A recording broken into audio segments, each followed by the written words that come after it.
Olá, nas nossas falas, vamos seguir a sequência. Hoje eu me propus a falar de um tema muito comum que interessa a todos nós, é a tal de dor abdominal. Ela tem outros nomes, alguém fala dor de barriga, outros fazem uma divisão por localizações. Quando a dor é mais alta, se fala uma dor na boca do estômago.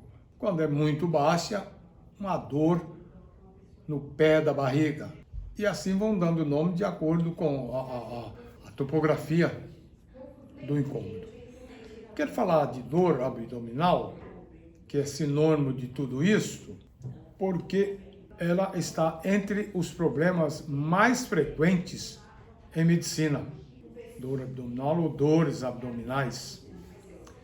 E dessas dores abdominais, eu gostaria de selecionar para falar em uma especificamente. Primeiro, porque ela é muito frequente. Segundo, porque é ou pode ser de simples resolução. Terceira, porque os principais pacientes dessas dores são pessoas idosas, onde todos que têm sorte vão chegar.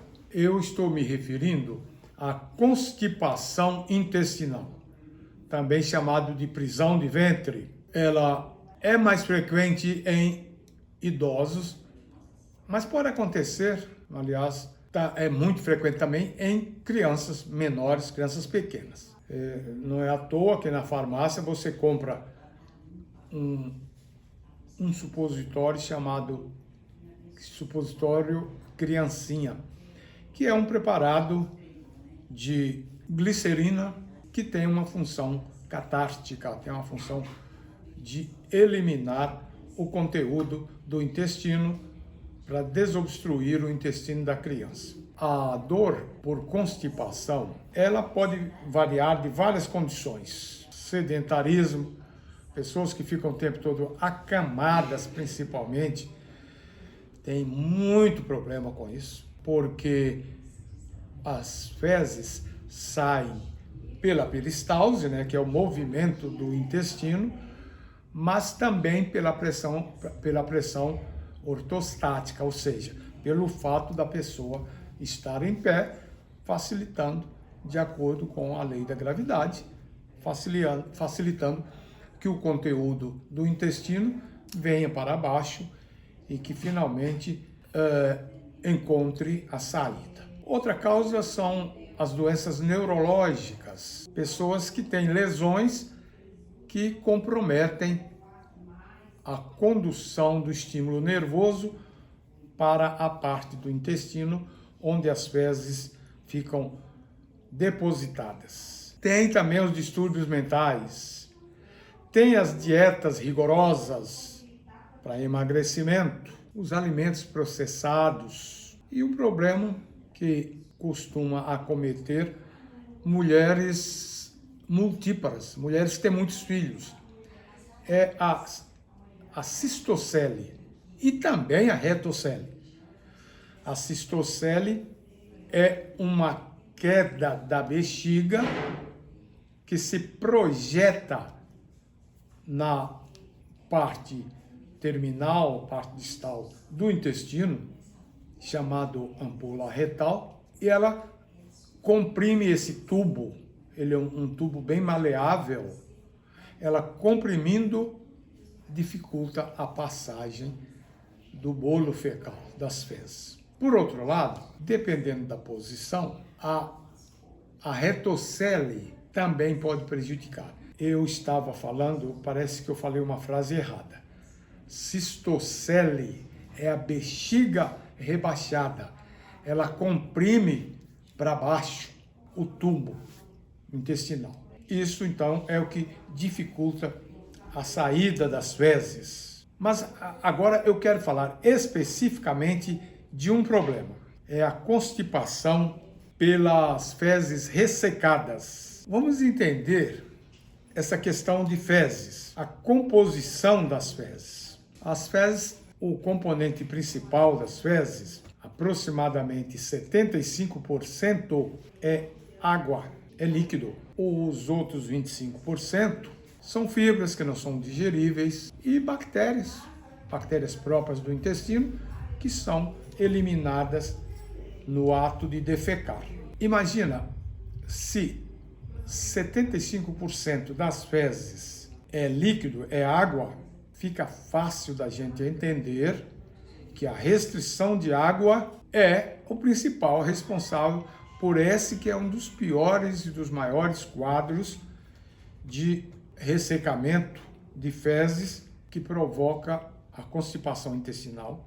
E cada dia que passa fica um pouco pior, porque ela resseca mais. E a gente pensa, por exemplo, numa complicação. Tem uma complicação, assim, de ressecamento, que está ligada também à doença hemorroidária, que é a formação da fissura. O que é uma fissura anal? Ela é uma lesão na mucosa, semelhante à lesão na boca, a afta. É como se fosse uma afta, porém no ânus.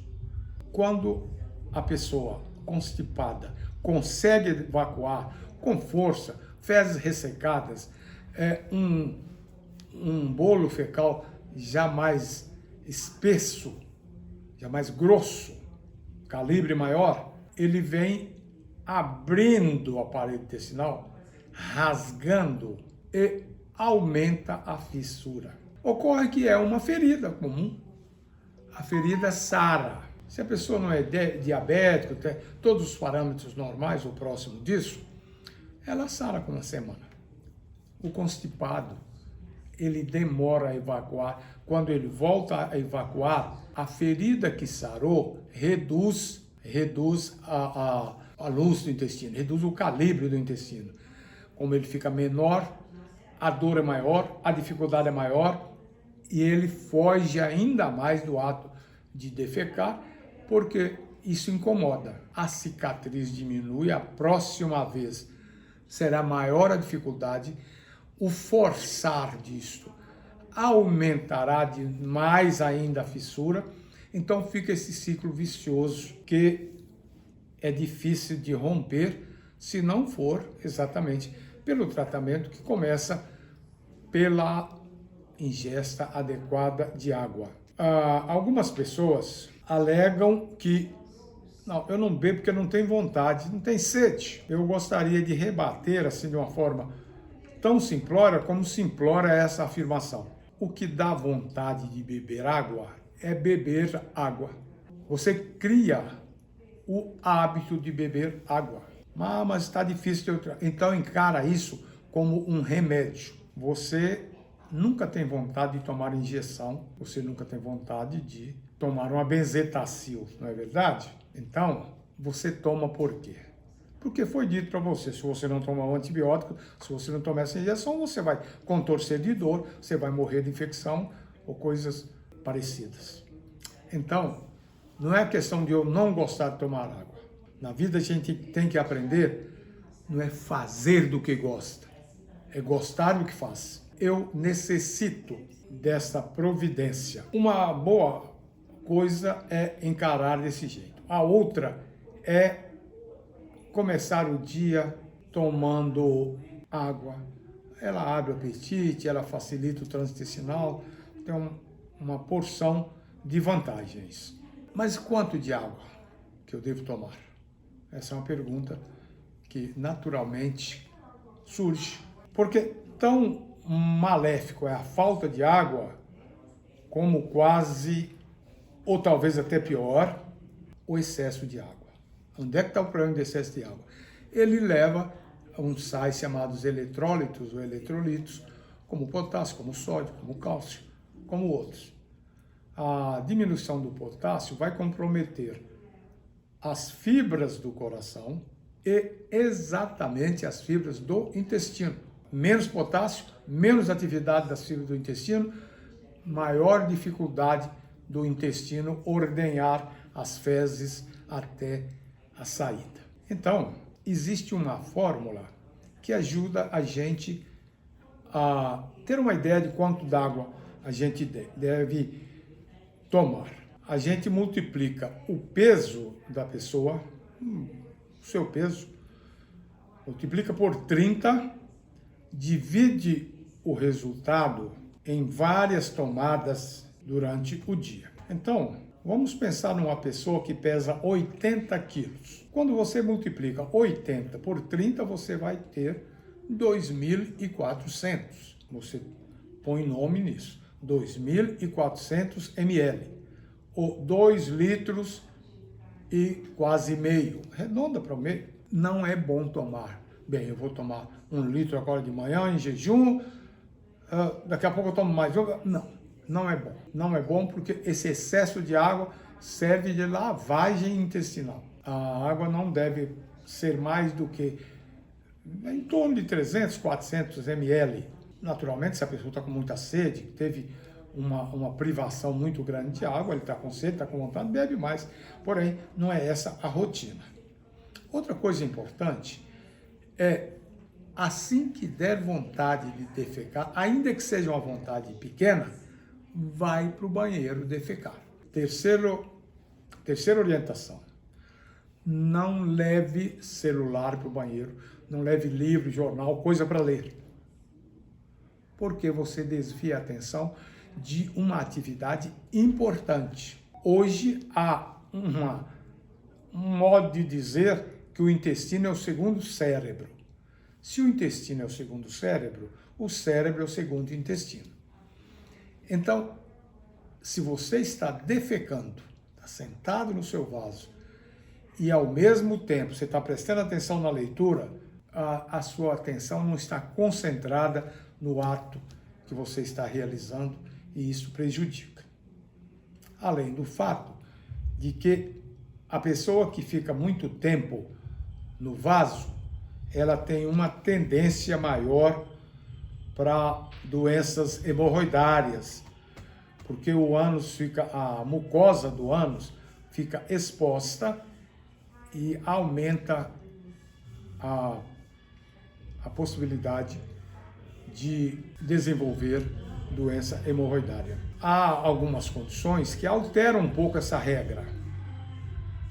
Algumas condições. Uma delas é a obesidade.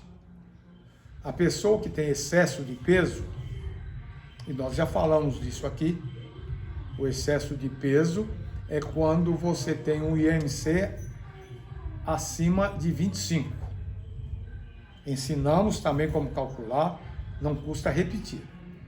O IMC, que é uma sigla de Índice de Massa Corporal, é o resultado de uma operação matemática em que você pega o peso e divide pela altura multiplicada por 2. Por exemplo, a pessoa pesa 80 quilos e ela tem 1,80 m. Você vai multiplicar o 1,80 m, vai dar 360, né? Só que vai dar 3,6, né? Que é metro, vai dividir os 80 por isso, e isso vai lhe dar o índice de massa corporal. Já passamos isso aqui uma vez, até mesmo fizemos um esquemazinho. Lembrar que qualquer das coisas que eu estou falando aqui, eu posso cometer um erro de montagem de uma frase ou de qualquer outra natureza. É por isso que eu sempre deixo o meu celular para quem quiser uma informação maior, uma informação particular, faz uma ligação via Zap, por exemplo.